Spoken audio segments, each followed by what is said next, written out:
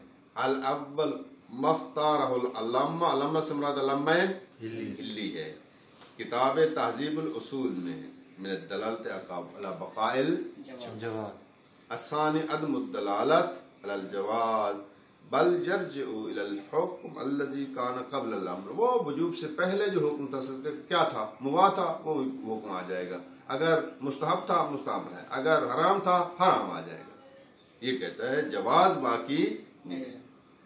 وَهُوَ خِيَارَةُ صاحب المعالم، یہ جناب صاحب معالم اصول کی چھوٹی سی کتاب شاید آپ کے لیے بھیجنی پڑے گی، یہ ان کا جو ہے فرمان ہے. کسی زمانے میں حج حوض نجف اشرف اور حوض علمیہ قوم اور حوض علمیہ جامعۃ المصطفیٰ میں پڑھائی جاتی تھی. ہم نے